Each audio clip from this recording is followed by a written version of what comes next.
Well, howdy, Al. This is Jason from Southern Bush Motorsports. Glad to see you back to check on another Tales from the Bush. I think I called this one You Be the Judge. This is one of those times I made a trip up, I think it was Nebraska that I was in, I'm not really sure. But this yard was pretty cool. This guy had just stuffed these things away all over the place. He really liked the Pontiacs and the Chevrolets and stuff, but this is another situation. I wish I would have had more room on my trailer because I should have picked up a lot more of these cars. But he had all kinds of stuff. Like he had judges and all kinds of stuff. Um, he sold a lot of parts over the years, and a lot of these cars were cut up and bits and pieces and all that stuff. And there's a reason why I had a picture of that black car. We're walking through the field, and I had put my arm out and I told everybody stop. Nobody moved. And I always carry a gun with me just because I carry money with me and stuff. And they're like, what's going on? I said, behind that black car, there's a cougar, a mountain lion. No. Oh, yep, there's a mountain lion right there. Nobody moved. You run, I'll shoot you. And the mountain lion came out, looked at us, and walked on by. And he goes, damn, I've never seen a mountain lion on my property. Anyways, look at that GTO right there. I think that was a 442. This guy really liked his 442s. He had some cool stuff. A lot of these cars have been stripped of some parts and stuff. I guess it's how the fella made some money over the years, but, that's what we do, and God bless him for doing it. Look at that body. The craziest thing about, considering where I was, I don't know, I guess up north they don't use a lot of salt on the roads, because a lot of these cars were pretty solid. But, we walked around this really big property. I bet you it was probably a 100 acre property. Now a lot of these pictures that I'm showing are just, they got mixed up in bits and pieces of cars that this fella had, but I included the whole folder because you never know if somebody's putting a car together and might need the picture. That was one of the cars that he had done himself and he was almost finished. It was a beautiful GTO. He was almost finished the car too. And look at that nice interior. I always like that GTO interior. Can't say that I'm a diehard anything. I like them all. And also, while you're watching this video, I want to let everybody know that the reason I came out of retirement is I just could not believe what I was seeing after years of being in retirement. All these fake ads and scammers and all kinds of stuff, and it needed to be stopped. And that's why I opened up Southern Bush Consulting. There'll be a link in the bottom there to go to my link tree so you can get to me and contact me if you need to. If you're looking at buying a classic muscle car or a collector car or something, I've helped so many people to a point where I realized I really needed to start this as a business. I had a customer the other day that was looking at buying a car, and it was supposedly a car that had been sitting there and been there for years and not moved and stuff. And the thing with my office, the way I'm set up now, is I've got 55-inch monitors on the wall and slide screens and all this stuff. So I can see what you can't see.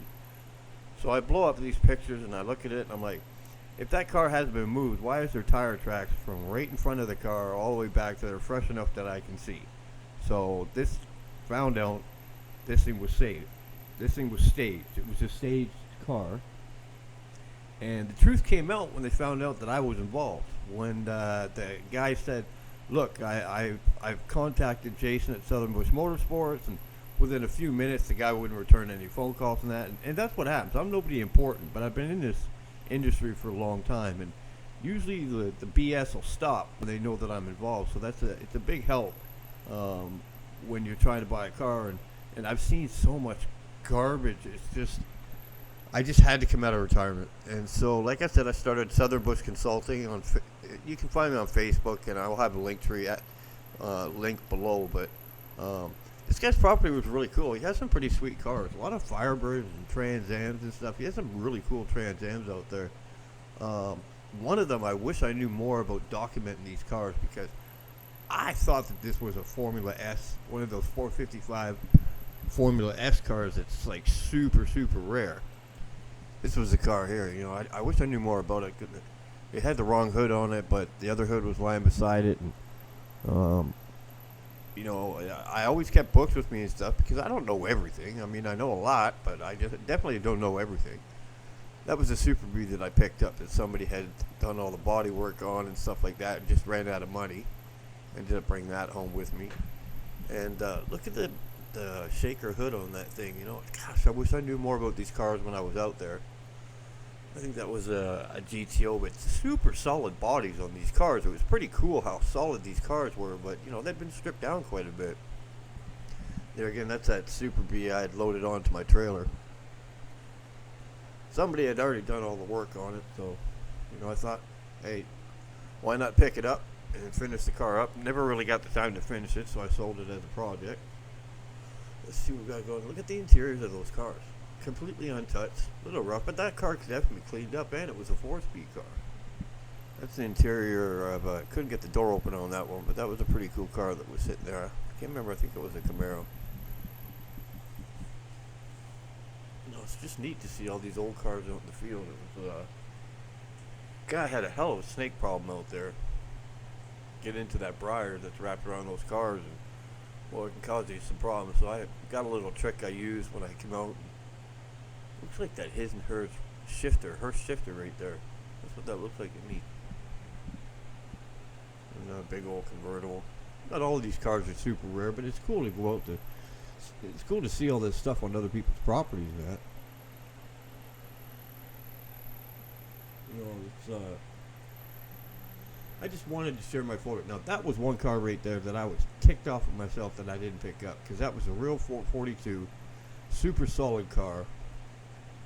Everything was complete on the car. He never let anyone take any parts off the car at all. I should have loaded that car up, but I didn't. That's just my mistake. There's a lot of situations like that. He had some weird stuff, like, I don't know, he must have picked up some cars off of like a forest, had collapsed trees in it or something. I mean, I really couldn't tell you, but a lot of these cars, the roofs were collapsed on them. Cars were in perfect shape, but the roof was collapsed. Look at that convertible right there. I mean, that car has been stripped, but it was pretty solid. Big old station wagon. Boy, if you hit a car nowadays in that thing, you'd kill everybody in the car. And it was complete too. It had the big motor in it. I said, it looks like a big block. I'm not really sure. I can't remember what it was. But he had some pretty cool engines that he had stocked up. He liked to strip the cars himself, so he, like I said, he sold a lot of the parts and stuff. This isn't a real big find with super rare cars, but you know, it just gives you an opportunity to see some of the places that I've been. I think that was a Le Mans. Might have been a GTO. Look at that interior. That's great, man. Everything's there. A little rough, but she's all there. And all those took out the rear end. Look at the patch panel. I never get a chance to even look at all these pictures unless I post them. It's been so long since I posted that. I took all these pictures. Geez, it was like 2000, I think. But he had a bunch of garages full of parts and cars. And it was just cool, because everybody does things differently. They collect cars differently. They save stuff differently. You know, right there is that was the car that he had been finishing there. It was that GTO. There's that 442. I mean, she's rough and she needs fender wells, but the quarters were decent on it. But that car was like really untouched. I just wish I would have picked that thing up. I'm not big on the 68 442s, but that car definitely would have been worth saving.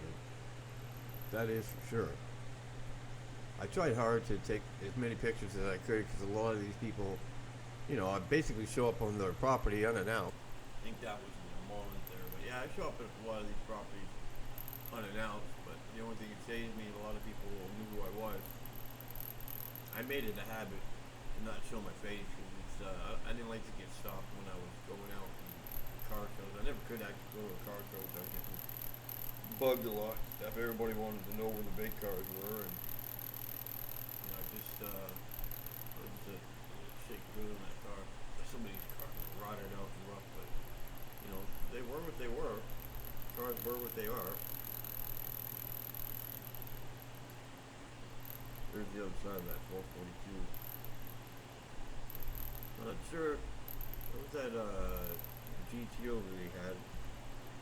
He ended up, if I remember right, he ended up finishing that car and putting it on eBay. When he put a lot of work into it, see, he wanted a lot of money for the car. It's expected when a guy puts the work in the car, he wants money for it.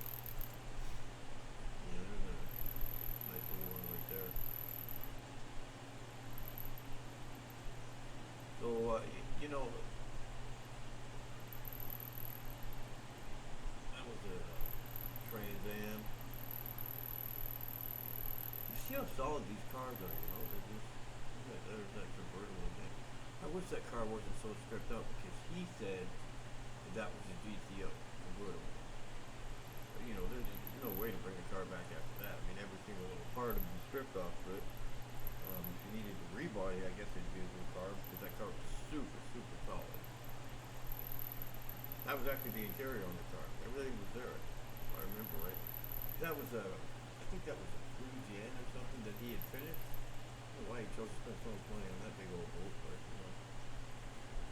he definitely he had his own pick of cars, like we all do. And I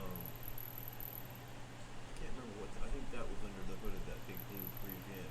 Not too sure. But real nice fella. Just had his own way of collecting cars. Definitely liked to collect the parts. And he was pretty organized. When he stripped down the car and started restoring it, he saved the parts. Look, there's that. I hope somebody out there knows more about the thing than I do, but I swore that was like one of those Formula S cars. Some pretty cool stuff. Another GTO convertible. I actually took this. I think that was underneath that car. There was enough room to get underneath there. These cars were super solid underneath. I think that was a Chevelle. Not sure if that's a Chevelle. But he said a lot of times he got the cars like the way they were. Look at that motor sitting in there. That's a potential saver if it was somebody that really wanted a Chevelle, because he didn't want a lot of money for these cars. I think the most expensive I heard him say for anything was like $1,000. That was the one car I wish I would have got. That was a real judge, and he wouldn't sell it. But I appreciate you stopping by and checking out this another Tales from the Bush, and I called it You Be the Judge. And don't forget to check out our Facebook page, Southern Bush Consulting, and there'll be a link down there